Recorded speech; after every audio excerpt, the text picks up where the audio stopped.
আসসালামু আলাইকুম। আরোগ্য homeo hall Rajshahi, doctor Hafizur Rahman Panna. আজ আমি আপনাদের সামনে কেন্ট 44 ওষুধ নেওয়া হাজির হয়েছি। কেন্ট 44 ওষুধ মূলত এটি একটি homeopathic combination Pakistani potency drop. Kent 44 ওষুধটি আঘাতের ক্ষেত্রে অত্যন্ত কার্যকর একটি মেডিসিন কিংবা ওষুধ। এটা যে কোনো আঘাতের ক্ষেত্রে ব্যবহার হয়ে থাকে। কেন্ট 44 ওষুধটি এটি একটি পাকিস্তানি ওষুধ আগে বলা হয়েছে। এটি কেন্ট ফার্মাকপের অনুযায়ী প্রস্তুত করা হয়েছে। কেন্ট 44 ওষুধের ব্যবহার যে কোনো আঘাতের চিকিৎসায় এটা ব্যবহার হয়ে থাকে, অর্থাৎ যে ধরনের আঘাতই হোক না কেন সেক্ষেত্রে কেন্ট 44 ওষুধ ব্যবহার করা হয়। এর কার্যকারিতা নিয়ে আলোচনা করছি। কেন্ট 44-এর আগে বলা হয়েছে যে সব ধরনের যে কোনো আঘাতই, সব ধরনের আঘাত যেমন নিতম্ব আঘাত, আঘাতের কারণে রক্তপাত, জয়েন্ট, হাঁটু ও আগ্নেয়াস্ত্র এবং ধারালো অস্ত্র দ্বারা সৃষ্ট আঘাত বা ক্ষত যদি হয় সেক্ষেত্রে এই কেন্ট 44 ওষুধের কার্যকারিতা রয়েছে। আগে বলা হয়েছে যে কেন্ট 44 এটা কম্বিনেশন ওষুধ। এই কেন্ট 44-এ কী কী ওষুধগুলো মিশ্রণ আছে সেটা আমি আপনাদের সামনে একটু তুলে ধরার চেষ্টা করছি। যেমন আর্নিকামন্ড, ক্যালেন্ডুলা, ইচেনসিয়া, হ্যামোমালিস, হাইপ্রিকাম, সিমফাটাম ইত্যাদি ওষুধ এক মিশ্রণে কেন্ট 44 ওষুধ তৈরি করা হয়েছে। আচ্ছা, কেন্ট 44 এর লক্ষণ সব ধরনের আঘাত, যেমন দুর্ঘটনা, খেলাধুলার কারণে আঘাত, এটা যে কোনো কারণে আঘাত লাগতেই পারে, সেক্ষেত্রে কেন্ট 44 ওষুধ অত্যন্ত চমৎকার কাজ করে। যেমন আঘাতের কারণে যদি কোনো রোগীর প্রদাহ হয়, নিতম্ব, হাঁটু এবং জয়েন্ট অন্যান্য অংশে আঘাত যদি লাগে সেক্ষেত্রে কেন্ট 44 ওষুধ অত্যন্ত কাজ করে। আবার আগ্নেয়াস্ত্র এবং ধারালো অস্ত্র দ্বারা সৃষ্ট ক্ষত যদি মানে খাটে যায়,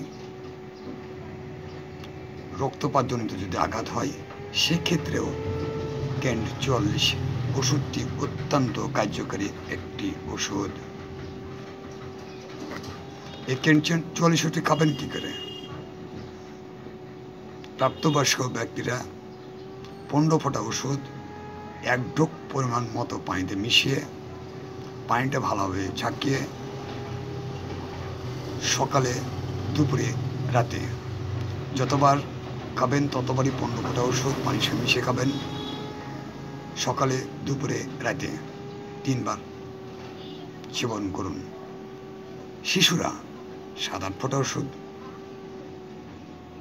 1 ঢোক পরিমাণ মতো পানিতে মিশিয়ে পানিটা ভালোভাবে ঝাঁকিয়ে সকালে, দুপুরে, রাতে 3 বার সেবন করুন। যতবারই ওষুধ নেবেন ততবারই 7-8 ফোঁটা মিশ্রণ করবেন পানির সঙ্গে।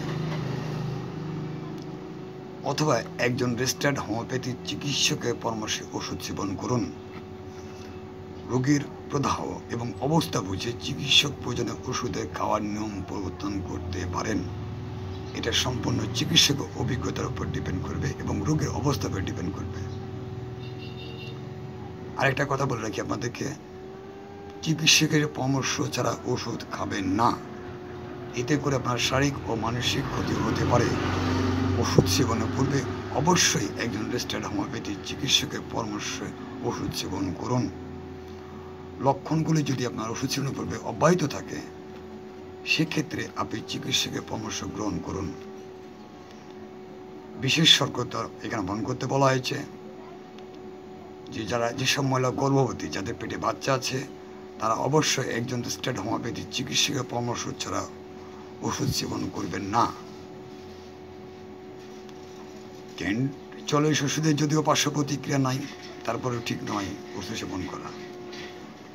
ওষুধটি সুগন্ধ দুর্গন্ধ থেকে দূরে রাখবেন, শীতল শুষ্ক স্থানে রাখবেন, শিশুদের নাগালের বাইরে রাখবেন। আমার চ্যানেলটি কে কোন দেশ থেকে কোন জেলা থেকে দেখছেন তাদেরকে আমি অনুরোধ করব লাইক কমেন্ট করে জানিয়ে দেওয়ার জন্য। যারা আমার চ্যানেলটি এখন সাবস্ক্রাইব করেননি তাদেরকে আমি সাবস্ক্রাইব করছি, আগামীতে আরও নিত্য নতুন ওষুধগুলো সম্পর্কে জানতে আমি চেষ্টা করব সব ওষুধগুলো তুলে ধরার জন্য। আরেকটা কথা বলে রাখি, যেসব মহিলারা বন্ধা, বহু চিকিৎসা নিয়েছেন, হতাশা হয়ে গেছেন যে বাচ্চা আপনার সম্ভব না,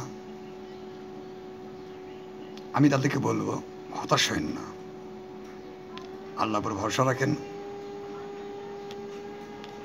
যদি আমার এখানে চিকিৎসা নেন, আল্লাহ যদি সহায় থাকে, আপনাদের চোখ তুলে তাকাই, অবশ্যই সম্ভব আপনার কোলকে আলোকিত করতে। আমার ভিডিও নিচে ডিসক্রিপশনে আমি পুরো লিঙ্কটা দিয়ে দেবো, সেখানে সব কিছু দেওয়া আছে, ফোন নাম্বার টম্বার সবই পাবেন এখানে। আরেকটা কথা বলে রাখি, আমার ওয়েবসাইট আছে, ওয়েবসাইটের লিঙ্কটা আপনাদেরকে দিয়ে দেবো। ওয়েবসাইট আছে arogyhomeohol.xyz, লগ ইন করে আরও বিস্তারিত জানতে পারবেন। আলোচনা আজকে এখানে শেষ করছি, আগামীতে অন্য কোনো ওষুধ নিয়ে এবার আলোচনা হবে। সবাই ভালো থাকবেন, আসসালামু আলাইকুম।